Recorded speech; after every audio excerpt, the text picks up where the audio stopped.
amigos, muita paz a todos. Estamos iniciando mais um Evangelho no Lar aqui pelo canal Prozebem TV. Eu espero que vocês já estejam inscritos no canal e acompanhem todos os dias com a gente o Evangelho. Esse é um momento em que a gente se conecta. Então, eu acho bacana isso, né? Da gente estar aqui unidos. Não importa até se a pessoa vai assistir num outro horário, mas é um ponto de união, né? É um ponto de conexão. Cada um faz no seu horário, da forma como achar mais adequado, mas é aquela parada que a gente faz para refletir melhor sobre as coisas da nossa vida, a nossa conexão com os ensinamentos do nosso Mestre amado Jesus. Muitas vezes as pessoas perguntam como é que eu faço para fazer o Evangelho no Lar.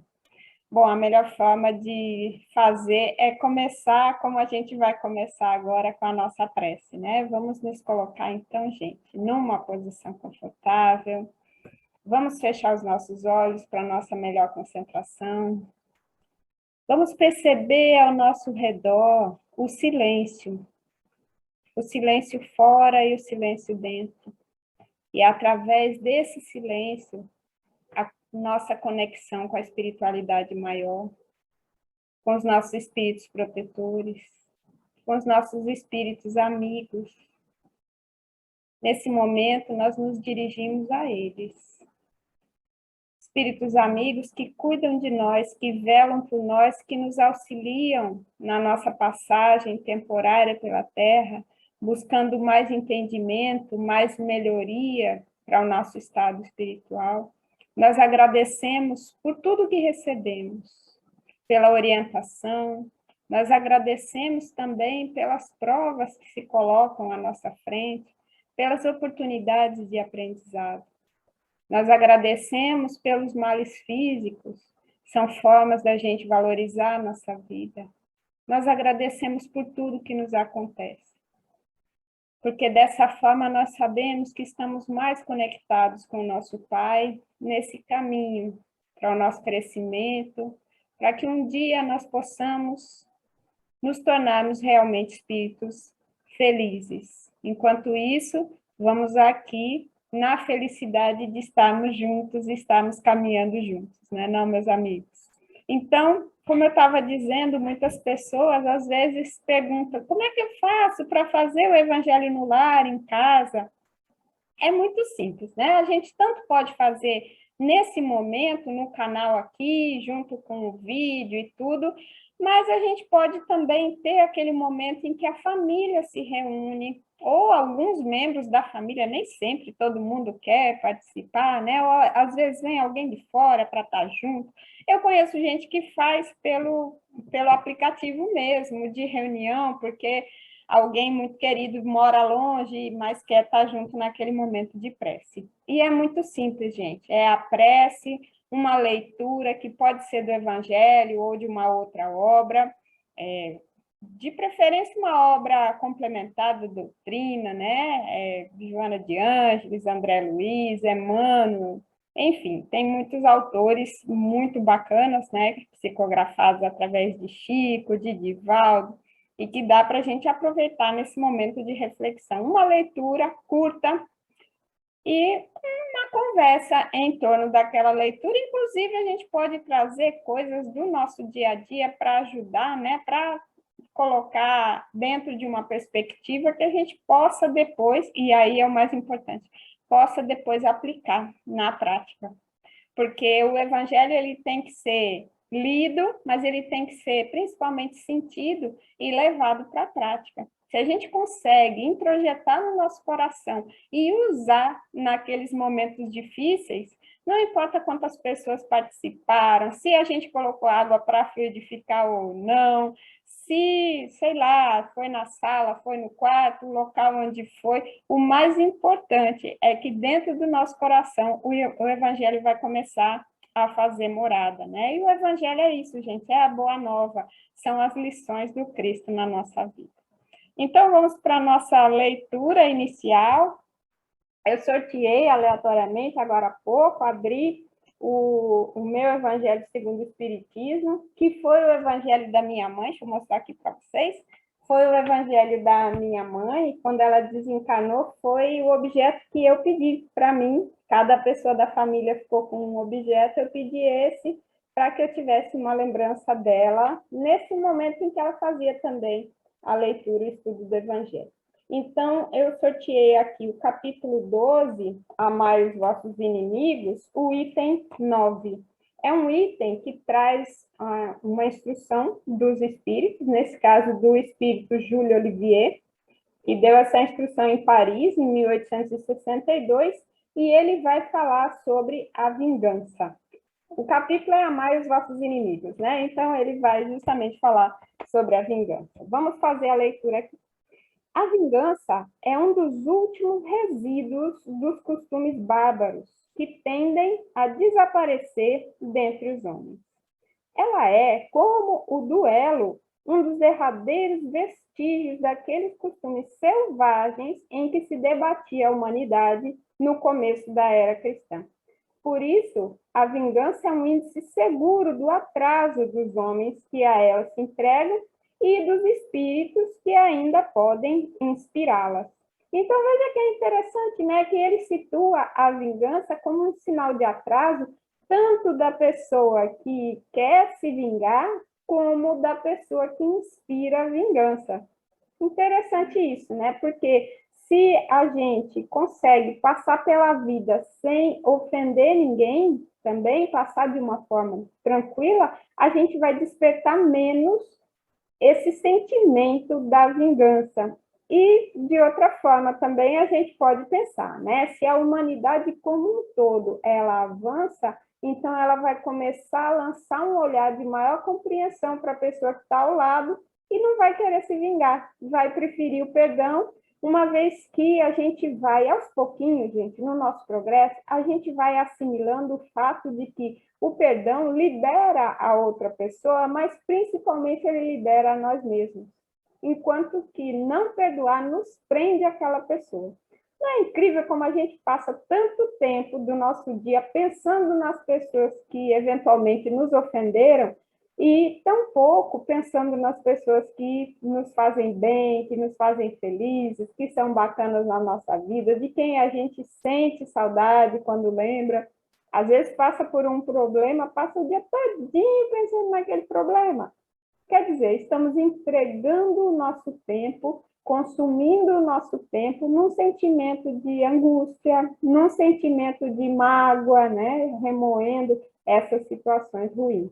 Quanto mais a gente avança, menos nós vamos gastar tempo nesse tipo de coisa. E aí, como o Júlio Olivier coloca aqui, menos tempo a gente vai se dedicar a querer se vingar, a querer o desforço sobre aquela pessoa que supostamente nos ofendeu. E aí ele prossegue. A vingança é um sentimento tanto mais funesto quanto a falsidade e a vileza, que são suas companheiras assíduas. Quer dizer, muitas vezes aquela pessoa que quer se vingar, ela coloca um verniz, ela coloca uma máscara, né, de não, tá tudo bem, tá tudo certo, mas lá dentro ela está desejando a vingança, né? Então a falsidade, a vileza, né, que é agir debaixo dos panos, né, nos bastidores. Então eu vou me vingar de uma forma que eu vou sentir satisfação e a pessoa nem vai saber o que a atingiu. Já ouviram falar isso? Fulano nem vai saber o que atingiu ele. Então, gente, vileza, tá? São as companheiras assíduas da vingança. Com efeito, aquele que se entrega a essa paixão cega e fatal quase nunca se vinga às claras, confirmando aí, né? Não é o mais forte, precipita-se como uma fera sobre o que considera o seu inimigo. Quando é o mais forte, né? Então ele vai com tudo mesmo. Uma pessoa que tem mais poder vai com tudo para cima de quem ela acha que a ofendeu. Pois basta vê-lo para que se inflame a sua paixão, a sua cólera, o seu ódio. No mais das vezes, porém, assume uma atitude hipócrita, dissimulando no mais profundo do seu coração os maus sentimentos e os anima. Tome, então, caminhos escusos, seguindo o inimigo na sombra, sem que este desconfie. e aguarda o momento propício para feri-lo sem perigo. Ocultando-se, vigia-o sem cessar, prepara-lhe ciladas odiosas e, quando surge a ocasião, derrama-lhe o veneno na taça. Então, ele está se referindo aqui àquelas situações em que a pessoa vai amargando aquele sentimento ruim e planejando a vingança, né? Vocês já devem ter ouvido falar um ditado horrível que diz que a vingança é um prato que se come frio, ou seja, pessoas que ficam planejando uma forma de prejudicar a outra. Durante esse tempo em que ela está deixando o prato esfriar, ou seja, que ela está fazendo ali os planos, a pergunta que a gente poderia lançar é: o que ela está fazendo da vida dela?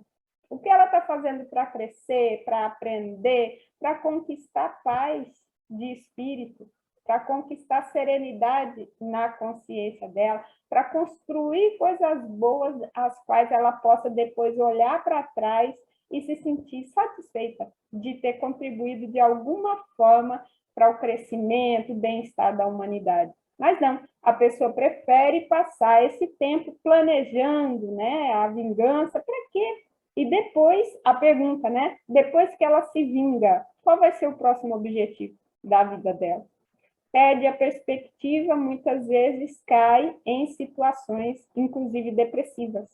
Por quê? Porque não tem perspectiva de vida do ponto de vista de crescer para se tornar um ser humano melhor. Não, fica voltada para um fato do passado, para a possibilidade de prejudicar outra pessoa. E Deus não nos criou para isso, né, gente? Deus não criou a gente para estar prejudicando uns aos outros. Se em algum momento a gente se sente prejudicado, a questão não é nossa, a questão é da outra pessoa que nos prejudicou. É ela que gastou o tempo dela com coisas que não deveria. A gente prossegue a nossa marcha. E Deus vai olhar para a gente sempre na esperança de que a gente encontre esse caminho e pare de ficar brigando. Da mesma forma que quando a gente tem filho pequeno e vê os filhos brigando, a gente não quer que aquilo aconteça, né? Nós sabemos que um dia aquelas crianças, elas vão se tornar adultos, capazes de lidar com os seus problemas. Só que no momento daquela briga ali, o que a gente tem que fazer? A gente tem que corrigir aquela situação. Por isso mesmo, Deus muitas vezes corrige. Eu me lembro quando eu era pequena, quando eu tinha as filhas pequenas e elas brigavam, eu costumava colocar elas sentadinhas juntas, de castigo, mas sentadas juntas. E com o passar do tempo, eu ficava observando, elas começavam a conversar.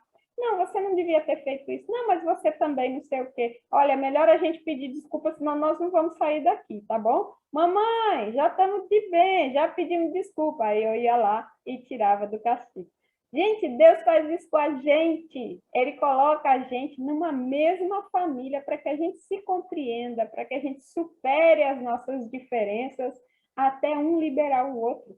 No momento em que a gente está de bem, a gente é liberado daquela situação. Olha que coisa boa, que coisa bacana para a gente ir refletindo, né?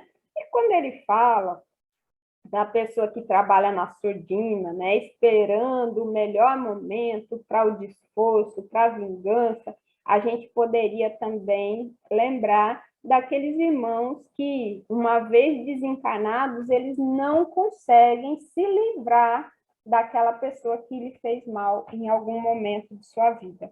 Então, ele fica ali na erraticidade, sendo consumido por aquele sentimento de ódio, sendo consumido por aquela ideia de se vingar da pessoa, e dessa forma ele é magnetizado àquela pessoa.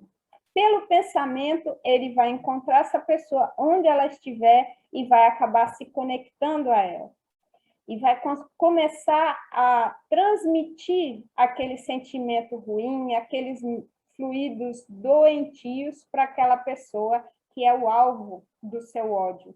Mas é claro que para ele transmitir maus fluidos, ele está, primeiramente, produzindo maus fluidos. Como é que produz maus fluidos, meu Deus do céu? Através dos nossos pensamentos, gente. O nosso pensamento manipula a matéria e dá qualidade a essa matéria a depender do que nós estamos sentindo, do que nós estamos pensando.